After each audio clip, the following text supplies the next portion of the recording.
Nick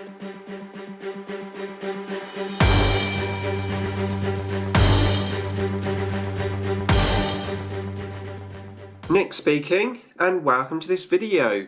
Right, another Tyranid Learning Curve video for you, and today we're looking at Carnifex, top of the list for heavy support in the Codex, and I think rightly so. What an iconic, awesome Tyranid unit the Carnifex is. Now, it's had various rules buffs and nerfs over the years, but we're going to have a look at it in its current state. And I have to say, I think it's probably the dark horse of the Codex. I think it's totally underrated, to be fair. So what I wanted to have a do is look at these guys. I say these guys because I've got two in front of me, just to show you a couple of different sort of options. Mine are all magnetised, so I can take the options off. But I've got one here, which is the base Carnifex with two scything talons. And I've got this one here, he's got the Stranglethorn Cannon upgrade. Okay, so let's have a look. Right, so the Carnifexes now can come in broods. Now, you never used to be able to do this before, but you can now take between 1 and 3 in a unit. And base point is 120 points, which for a monstrous creature is pretty decent. Let's run through the stats. Weapon skill 3. Ballistic skill 3, strength 9, toughness 6, 4 wounds, initiative 2, 3 attacks, pretty low leadership 7, and a 3+ save, which is great. We need a 3+ save on our monstrous creatures. Now, they come with 2 pairs of scything talons as standard for base. So 2 sets of talons gives you +1 attack, and if you manage to charge these guys in, they can have 5 attacks on the charge. Now, not only that, but they have an awesome Hammer of Wrath D3 attacks. So if you can get the charge off, you get D3 Hammer of Wrath attacks at its base strength 9, and then you'll get its 5 attacks coming in as well. Now, yes, it's weapon skill 3, so you're going to need 4s, but even so, there's a good amount of attacks coming in, and the D3 attacks from Hammer and Wrath really help compensate its low initiative of 2. So, what other options can we have? Well, we can have Crushing Claws, which give you +1 to strength. You're looking at strength 10, and then also Armor Bane. Now, Crushing Claws, arguably now, because Smash attacks have been nerfed to only 1 attack, it makes Crushing Claws now probably the best anti-vehicle weapons that we have in the Tyranid Codex. So you're looking at Strength 10, Armor Bane, and then AP2. Pretty decent. You can change 1 set of scything talons for various gun options. The options are Death Spitter at 5 points, twin-linked, Devourers for 15 points, twin-linked, the Stranglethorn Cannon for 15 points, which is a pinning large blast weapon, and the Heavy Venom Cannon for 20 points, which is the Strength 9 36-inch small blast weapon. Excuse me. I don't think anyone would take Death Spitters on these. The potentially obvious choice is Devourers with the worms, giving you your twin-linked strength 6 shots, and arguably if you take 2 sets of those, which you can do, you can change both sets of talons, you can have 12 shots, just like the Flyrant. The main issue is that it's 18 inches, so although it is a great gun, it is pretty small range, so it depends what you're doing with these. If you're going to have them maybe in a drop pod, bearing in mind you can only have 1 in a drop pod because it will count as 20 models. Put him in a drop pod, come down with your twin-linked Devourers. It is an option. Other guns, and the guns which I like to use, is the Stranglethorn Cannon, which is a nice longer range gun, 36 inches, and it's strength 6, a large blast pinning. Pretty decent anti-infantry, nice range gun. You could exchange that for the Venom Cannon, which is a small blast at strength 9, 36 inches. I suppose either one of those, it's a personal preference. The pinning is nice, but the key thing there is it's got that 36-inch range. You are able to take a spine bank for 5 points, which is a little 8-inch strength 3 blast weapon. I don't think many people would take that, but the one that is really nice is the Bioplasma. So for 20 points you can stick Bioplasma on these, and that would be 12 inches, strength 7, AP2, a small blast.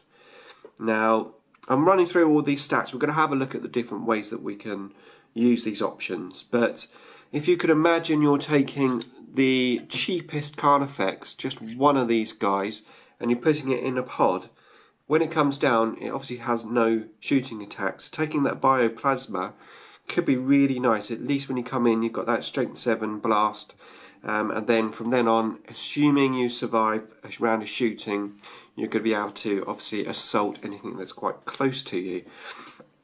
Now talking of that, let's have a look at the next upgrades, which will include regeneration. 30 points regeneration. I would say arguably, if you're going to take regeneration, a Carnifex could be the model to put it on, because just 4 wounds, and you want to try and keep these alive as long as you can, and I think regeneration is the way to do it.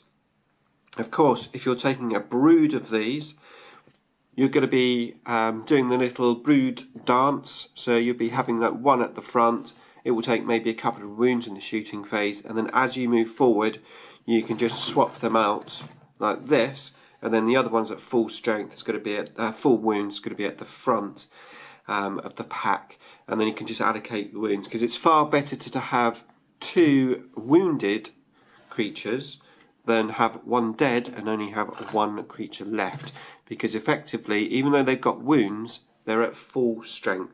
You know, their guns are at full strength, their attacks on the charge will be at full strength, etc, etc.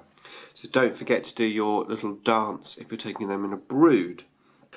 Okay, they are able to take adrenal glands, which just isn't really worth it on these guys, but toxin sacs for 10 points, giving you poison, lets you re-roll your failed wounds.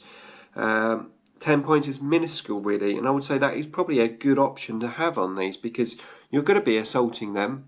You know, yes, if you take it with a gun, you are going to be doing a bit of shooting, but you're not going to be taking these for shooting, you're going to be taking them for assault. Even, you know, on the charge with 5 attacks, potentially you're only going to get 2 or 3 of those attacks through, and then to wound you're bound to roll a 1 at some point, so having that re-roll is very, very useful at trying to keep as many attacks going through as you can. Acid blood, personal preference again, but personally I don't tend to use the acid blood on these guys, and that is where your issue comes in with these, is obviously the more stuff you put on them, the more expensive they get, and putting that amount of points into a unit, and if you had a big brood of these guys with all the upgrades, that's an expensive unit, and that's fine. If you want a big Death Star unit, that would be great. Stick a Tyranid Prime in there as well, really buff up the unit, so you can make them into kind of really big nasty units, or as I've been doing a lot lately is just taking single Carnifexes, either in a pod, which works well, or more of a defensive unit for your back ranks. It's much easier to get cover saves now in 7th edition, so you can get your nice cover save, then you've got your 3+ save, arguably with other psychic creatures around you. You could arguably get Feel No Pain on him as well, which is really useful, and then you've got regeneration, so there definitely are ways of keeping these alive even though they've only got those 4 wounds. Bearing in mind they are toughness 6, so you know, obviously missile launchers and stuff are going to have a hard time, but normal bolt guns and stuff, you know, it's a tough nut to get through as such. So yeah, I think probably the most versatile unit in the Codex is what I'm trying to say, ranging from a very nice cheap 120 point monstrous creature gradually creeping up in points. Yes, you could maybe add a gun to it to give you some range. You could add regeneration to it. You could add toxin sacs to it. You could put it in a pod. You could give it bioplasma. You can basically make it as cheap or as expensive as you want, and most of those upgrades pretty much aren't that bad. As I said, the spine bank you're probably not going to take, the death spitters you're probably not going to take, and maybe some of the other things like acid blood and adrenal glands you're probably not going to take. But on the whole, the other options, if you want to go in that direction, are good options. And then you have the option of taking broods, running a big brood across the table. So you've got very attacking units either running across the table or one in a drop pod. Pretty much of a defensive unit, just hiding out in the back with some long range gun, anything that comes close to your back objectives where you've got your little troops holding them. You've got some killing power there as well. And like I said, arguably, especially with the crushing cores option, probably our best anti-tank creature that we've got in the Codex. So I would say a huge thumbs up to the Carnifex. I would say underestimated, and yes, arguably it does have its weaknesses. When you look at some of the other big monstrous creatures, it's only got 4 wounds, and it can't fly like a flyrant, but just look at the points. 120 points for one of these guys, pretty cheap. Okay, that's it for this video. Went on a bit long, but I think the Carnifex deserved it. I'm very, very interested to get your feedback as always. Let's get those comments and advice in the comments below for everyone to see who's watching this video. So after all, we're in the learning curve together and we want to learn together.